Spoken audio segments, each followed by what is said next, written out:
David Peterson, a former Premier of Ontario, Chancellor of the University of Toronto, the chairman of a prestigious Canadian law firm, corporate director, and sports enthusiast, joins us today on the Ryerson negotiation project.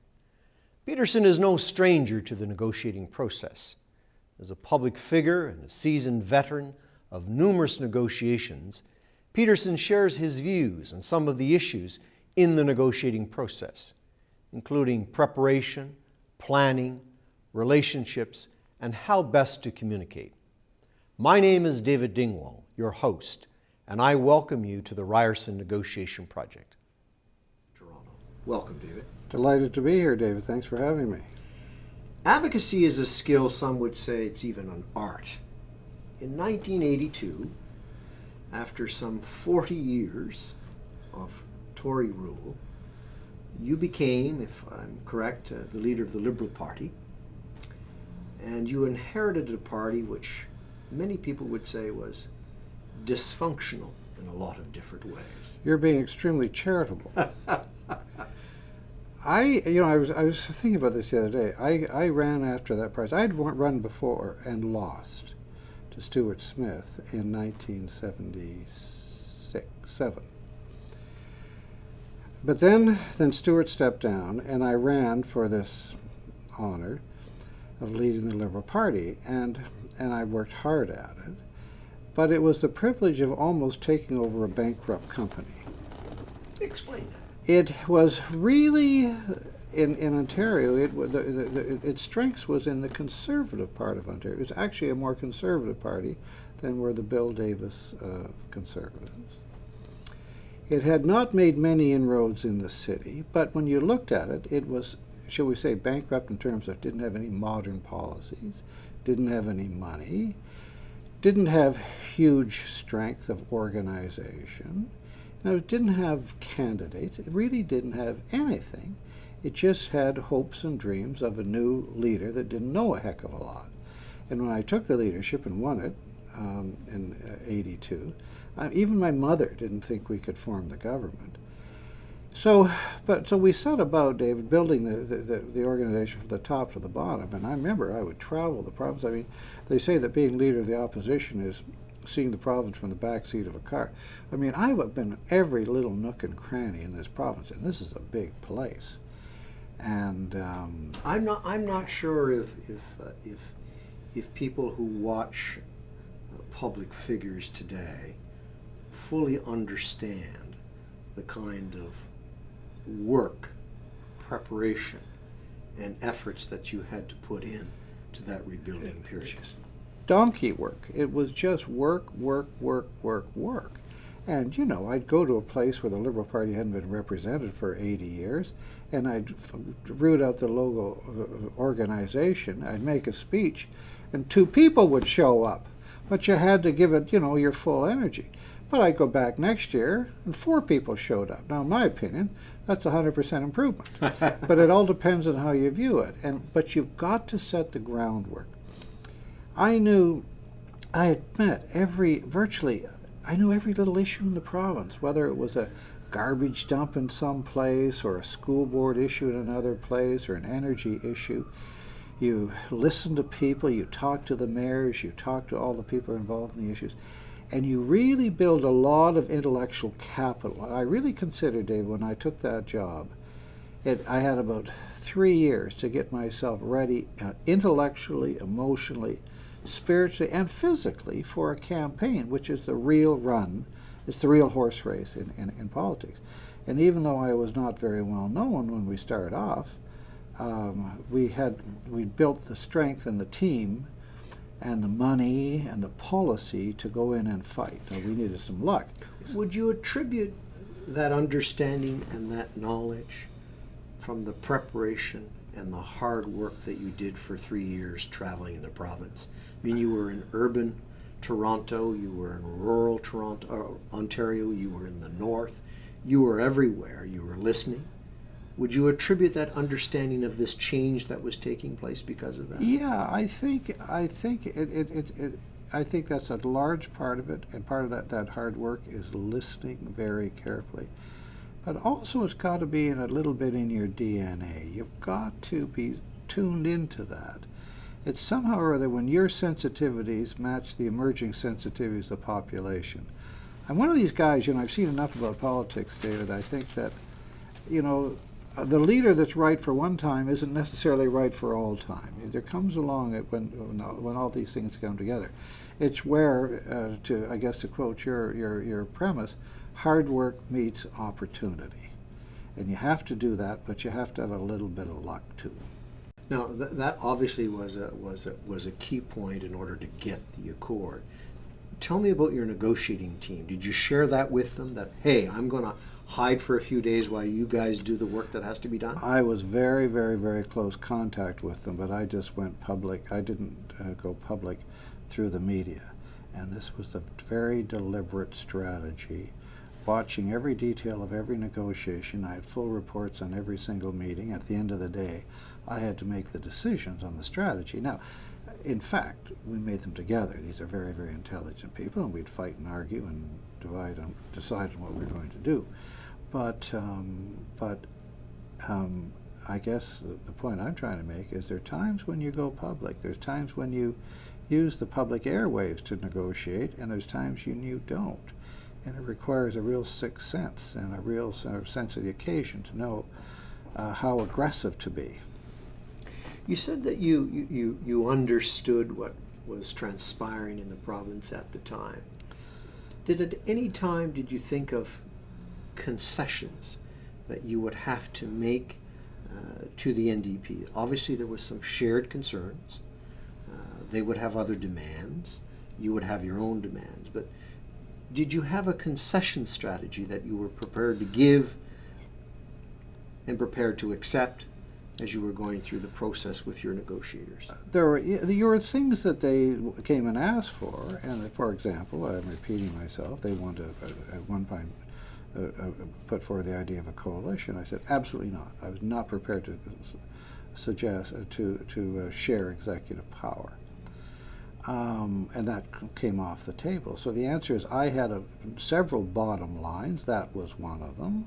On the other hand, where I was comfortable, I would open and willing to, should we say, to try to understand the realities of the situation. In other words, the point is you find as much as you possibly can in common. You try to save the other person's face all of the time and make them look good and comfortable. Don't embarrass them with their audience. But you always have to have a bottom line and some principles. I'm told by a number of your former cabinet colleagues, senior public servants who have worked with you, media persons, as well as some of your detractors. And the adjectives that they use to describe David Peterson as Premier is that very well informed, on top of his files, great memory. What sort of preparation, while in public office, did you have to spend of your own personal time in coming to grips with the multitude of issues, whether it was healthcare, human rights, financial, international, Canadian-wide? What sort of preparation would a premier have to go through? Because I think there is a belief by some out there that politicians, practicing politicians, they're just given sound bites. They're just given sound bites. But I sense from my own research that wasn't the case with you. Well, I don't think it's the case with anybody who's got the big job anywhere. You know, there's an enormous amount of complex information to absorb. And the question is, you can't do it all. You've got to understand, you know, the important from the unimportant. You've got to grasp the fundamentals of issues. You're briefed by a lot of people, but you get endless files. You take them with you everywhere. And then the other thing you have to learn is in any big organization, you have to have good people and you have to learn to delegate. But the genius of management is knowing what to delegate and what not to delegate. David, there are some things you cannot delegate, even if you're president of General Motors, and other things you can delegate. And to know the difference it takes some judgment, I think. And I was lucky. I had some very strong cabinet ministers. I had one of the strongest cabinets, I think, ever assembled in this province, and as well as some very strong public servants and staff people. So I worked very well with them. I worked very well with the public service. And so I didn't try to micromanage every little thing. Very much the contrary. I tried to keep my finger on the things that were really important and of strategic value. You leave public life. And I got thrown out. I'm being very charitable. Yeah, you are being charitable. You leave public life and you assume a great task, and that is to take on the dossier, if you will, of landing the Toronto Raptors, an NBA franchise. Tell us about that. How did that happen? Well, David, my life, truthfully, my life is totally contingent, a series of contingencies. I never planned anything. I mean, if things happen along, then you have to plan the events. But I didn't plan, and I was one of these guys that said we have to have basketball in Toronto. I didn't even care that much about it. But what happened was, it's interesting. I was in my office, in my law office, and I got a phone call from John Biddulph Sr. Said, "Would you see my son John Jr.? He's looking to get an NBA franchise." And I said, "I don't know anything about this, John, but send him over." So he came over to my office and said, "I want to go after an NBA team for Toronto." And I said, "Who's on your team?" He said, "Well, if you're in, it's you and me." And I said, "Well, I don't know anything about this." So I spent about 2 hours just asking him questions. Who's in? Where do you play? How much does it cost? Who makes the decision? All basic things. I knew nothing about it. So I went home, and there are two other groups chasing it. These are powerful groups. The Blue Jays, Bank of Bats, CIBC, Magic Johnson, a lot of big, powerful sports people. This was just two. Johnny Biddulph was a wonderful entrepreneur and he's become a great friend of mine. But I met him through this. So I went home to my kids that night, and I said, "Hey, you guys, this guy came to my office, and nobody would have given us a chance. He wants me to be part of a group going after an NBA team for Toronto. What do you think?" They said, "Oh, Dad, you got to do this. This is better than politics." So I phoned Johnny the next day. I said, "Johnny, I'm in." Nobody would have given us a chance, David. Nobody. Because all these guys had so much money and prestige lineup. And you want to talk about strategic planning. You want to talk about working this thing through. My job was to raise the money. We had to raise $125 million to buy the team. We put together, Alan Slate came in and Phil Granowski and the Bank of Nova Scotia, which we got in through Peter Godso. So we had to form this powerful team, and then we had to go up against, first time in the history of the NBA, there have been three people fighting in the same city for a franchise. Usually you're fighting against a different state or a different capital city, where you get the mayor and the governor, everybody on side. We were fighting amongst ourselves. So we went in, we had to sell this to the governors of the NBA, the various owners, persuade them to let us in, that we would be a better partner. And Johnny was the passion. Johnny knew about basketball. I didn't know anything. But we put the money together and put a presentation together that was pitch perfect. It appealed to them. And they let us into the club, into this very exclusive little club of NBA. So we started the team. We hired Isaiah Thomas. We started building the Air Canada Stadium. And eventually, we sold to Maple Leaf Gardens, because at the end of the day, it makes sense to use the stadium for both hockey and basketball. But it was a fun little thing, and the team's in the hands of good owners right now. How long did that process take? Oh, I must have spent. I was supposed to spend a year and a half working on that particular file. We traveled all around North America. We had to meet all the owners. We had to refine our pitches. We had to plan everything. We had to decide what distinguished us from the other people. we had to go to New York to meet David Stern and all the people in the NBA and all these guys. And I knew nothing about this, right? But it was a complex business case. You have to bring all the issues together, the money, the finances, the passion, the energy, the creativity, a new stadium, all the things that are needed. In pursuing the many, many different causes that you've been associated with from over the years, whether it be in public life, a senior partner in a prestigious law firm, Pan Am Games, the Raptors, the whole host of things that you've been involved with, how would you describe your communication style? Is the David Peterson, is he a one-on-one type of guy? Is he a letter guy, an email guy, telephone guy, combination of that, written presentation, PowerPoint?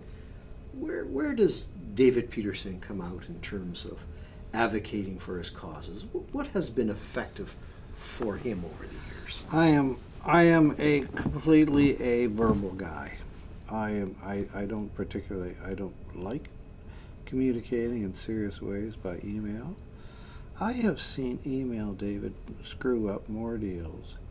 And I've seen more people get mad over the written word. If you say something, it can pass in the wind sometimes. But if you write something down, people look at it and cogitate on these things. I've seen a lot of mistakes, so I never negotiate by email, except if it's just on anything sensitive. I like talking face to face. I like understanding the person I'm dealing with. I like to try to find their point of view, and I always try to find something in it for them. It's finding the mutuality of interest here, to me, is the key to these things, and not being too rigid and saying, okay, we're here, but there's a solution here. What about you give that? And, you know, life is about compromise, and it's you know, and that's not to say you don't have principles. But, you know, politicians get a very bad rap, and we've talked about everybody's, oh, you're just a politician. You did it, I did it.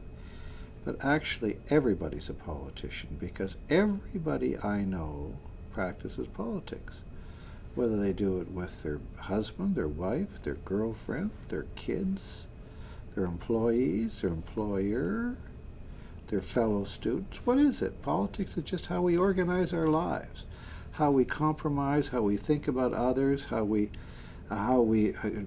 talk each other into doing things together. Sometimes there's dominant personalities. Now, sometimes these things writ large on a stage when politicians do it don't look very good. But I'll tell you, a lot of people's lives, when you look at the things they do, don't look that good either. But politics is institutionalized human behavior. It's how we behave, and some are good at it and some are not good at it. But we should not shy away from politics on a big scale, because there's some aspects of human behavior there that are less attractive than others. Tell me about your probing skills and your listening skills. Have you developed those over the years? You seem to be a very engaging individual, and I'm told by even some of your detractors that sometimes it's difficult to dislike you. Well, then I wouldn't have so many detractors if that's the case. I think, you know, one of the skills I've noticed, David, you know, a politician can go through a crowd and almost pick up the sense of the crowd by osmosis. You know, people tell you things. They use buzzwords. They don't have to make a big, long speech. You can look in their eyes, and you can tell if they're concerned or upset, or and you know, and they can say a lot with a few words, and you've got to be tuned into listening to that. Life is not all logical. As a matter of fact, most of life is not logical. The things we love, the people we love, we hate. It's not logical to hate people, but people do hate people. It's not logical to dislike a lot of people, but you know, and we try to overcome all that, and we try to look at the things that make us like each other. We are human. We're all human, and we all have our failings. And so you understand that part of the human dilemma, you are better positioned, I think, to try to work with people and persuade people of your particular point of view. Relationships. It's, from your perspective, do you value that as an important aspect in terms of whatever cause you're pursuing, whether it be negotiating a corporate deal, whether it be advocating for a particular cause, social cause, charitable cause? Relationships. Where do they fit in with you in your career? I mean, the single most important thing to me, to be perfectly frank, is my relationship with my own family, with my wife, and I've been blessed because for all my ups and downs, she's always been there, and my 3 kids, who I adore. But and then my broader family too. So and I'm a natural optimist, and I naturally like people. I'm not naturally a cynic. Actually, I can point to a number of occasions where I've been naive and missed things that other people more cynical would have picked up. It's just the way I am, and it's the way I like to live my life. And I'll see the good in a person far before I will see the bad in the person. And why is that? I don't know. My mother would tell you I was like that when I was 6 months old. I don't know, and she's still around. She's at 98 years old and doing extremely well. And so, good. So those are the things. I mean, it kind of part of this is dispositional. And if you enjoy people, boy, it makes life a lot. So you found that to be an effective tool in terms of your work life, Well, developing a relationship with the other side. Yeah, it's just a heck of a lot easier if you like the guy on the other side, and if you like them and say, look, they're not bad people, and we all work together. But, underneath that, if you're going to work closely with somebody, the single most important commodity is trust. If you lose that, you lose everything. And if you've got a team you're working closely with and anybody goes off kilter on the trust factor, boy, it blows out the whole team. I remember, situations like, if there's a cabinet leak, and you've probably experienced those kind of things, it just destroys the chemistry of the team. And you don't always find out who did these kinds of things, but sometimes they happen. But I would say in building a team to accomplish anything, apart from the affection, apart from liking each other and enjoying each other's company, as you do for example, in the law firm, I like working with these people, it's the trust is the most important crazy glue that keeps it together. Anything you would want to add with regards to trust in terms of how you develop trust? Well, I think you have to be trustworthy yourself. You don't make speeches about this. There's some people you trust, there's some people you don't trust. There's some people you just know that they're straight with you. And there are ways to be straight without being cruel. There's ways to be totally honest without being unkind or hurting the other person. But you know, and I know, and all the things you've done in your life, who you can count on and who you can't. And you don't want to go back with the ones that you can't count on the second time around. Just as a fact of life, we all have instincts for this, and you know what? Probably mostly our instincts are pretty good. Tell us about the Pan Am Games. It was a glorious success. 42 countries involved. City of Toronto up against other areas of the world, and David Peterson becomes the chairperson for trying to get the Pan Am Games for 2015 for Toronto. Tell us about that. Well, there's another thing. It's like I wasn't looking for this. I mean, the Premier phoned me one day, and I have a great respect for the Premier. I know him very well, and I've watched his career, and I think he's a wonderful guy. He phoned me one day and said, David, would you head up this bid? And I'm not looking for a job. I've got 2 full-time jobs. And so, I mean, there's many, many layers of preparation, but we had to have a whole bid book. You have to plan it right down to where you're going to play badminton, the time of the badminton game on the 3rd day into the games. You have to plan out the whole games. There's something, I forget, 50, 60 sports. you know, from bowling to badminton to running and jumping and swimming and shooting and all this stuff. And you've got to have, you know, you've got to plan your villages and your venues and all that. Then you have to persuade these people, who probably haven't even read the book that you've written, to vote for you. And it's highly, highly, highly political. So I spent, you know, virtually every weekend in planes going to South America. Sometimes I'd get on a plane Friday night, sleep on the plane, meet all day Saturday, and get on the plane Saturday night and fly back home, be home the Sunday morning. And I hadn't been into bed in 3 days, in 2 nights. I just go down for meetings, you know, to Mexico. I'd go to Mexico. Mexico for 2 hours, turn around, fly back for a meeting. I mean, that's where, or the Caribbean. And we had a big organization, but the key, and I had to form relationships with these 42 countries that voted, because they've been lied to by an awful lot of people, been promised things by other bidding cities, and been disappointed. So they have to trust you. They have to know you can do what you say you're going to do. They know you have to have government support, that you speak for the governments. Those are all very important things. And then we went into a presentation in the final time in Guadalajara. And the premier came for that, as well as the mayor, David Miller at the time, and various other people.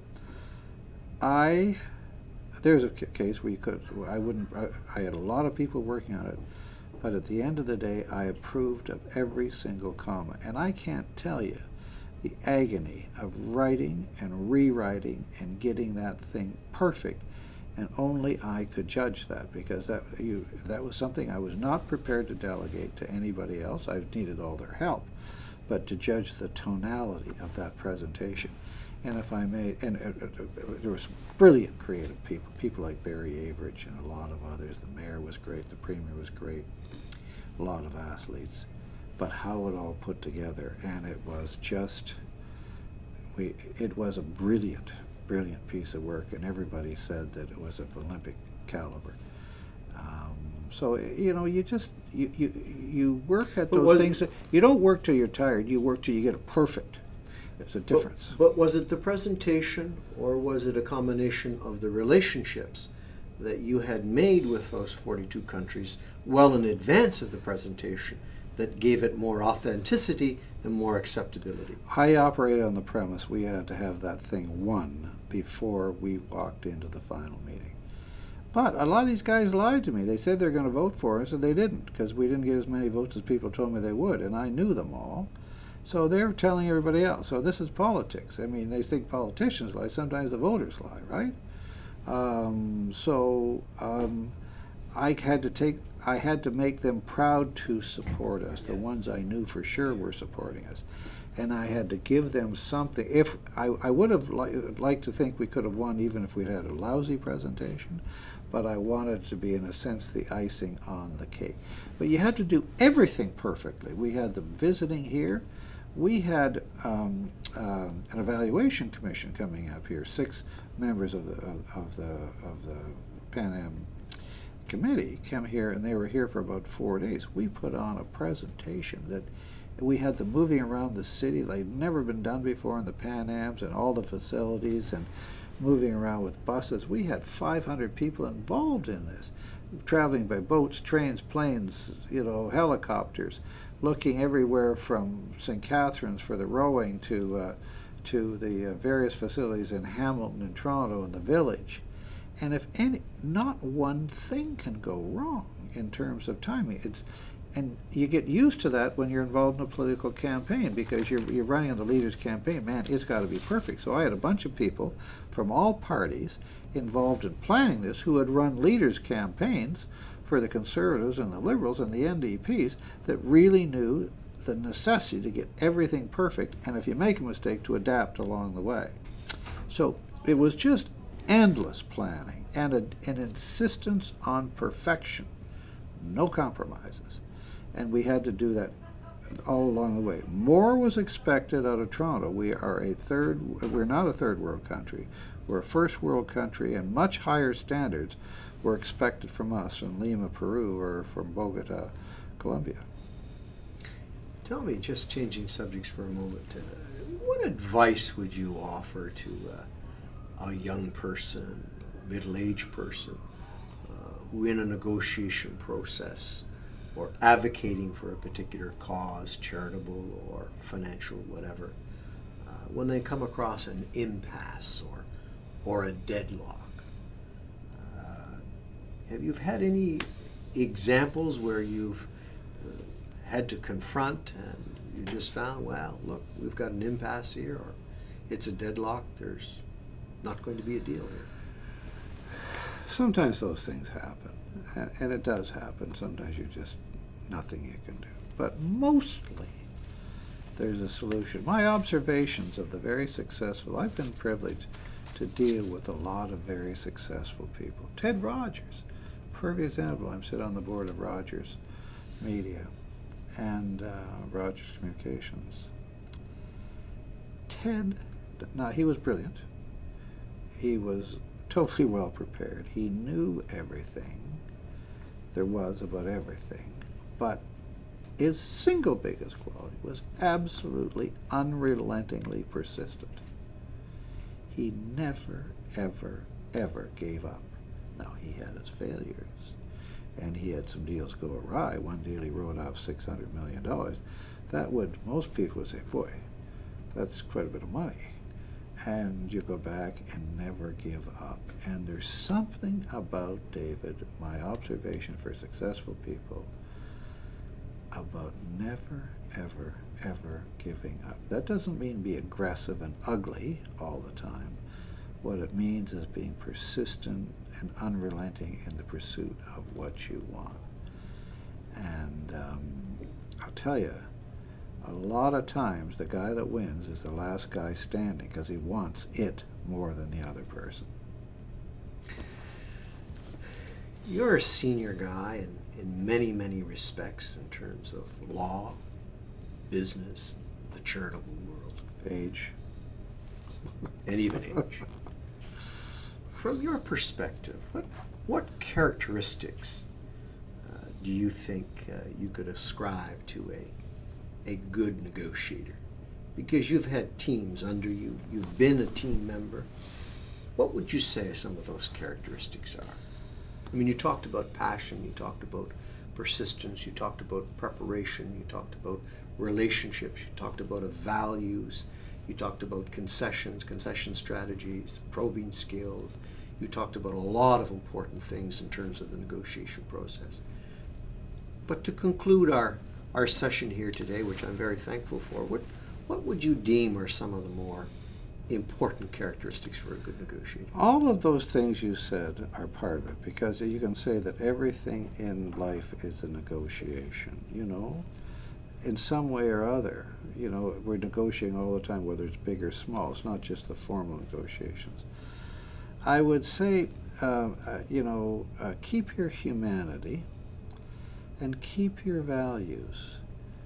People of values are respected more than people with no values. I mean, what are the things, people get a sense, what would you die for? I mean, what were the things you really, when I say that, it's a metaphor for what are the things you really, really, really care about? You don't have to wear those on your sleeve. You don't have to trumpet them all the time. But people of values and depth are taken much more seriously than people that aren't. And keep your humanity. Always think of it from the other person's point of view. Always try to be sensitive to their needs. And try to be as kind and humane as you possibly can be. Underneath that, there's lots of techniques for advancing one's cause. But at the end of the day, this is an art, not a science, and it's about finding in things we have in common with people that are far more similar than different from us. Well, Mr. Peterson, thank you on behalf of the Ted Rogers School of Management. This is a most interesting, engaging conversation with someone who has served this province for so long and for so good, who has distinguished himself at the bar here in Ontario, and of course has been involved in charitable and non-charitable events for many, many years in the province of Ontario. So I want to thank you on behalf of the Ted Rogers School of Business for this great interview. Thank you. Well, I've enjoyed it very much. I think I'll sign up and try to take my MBA here.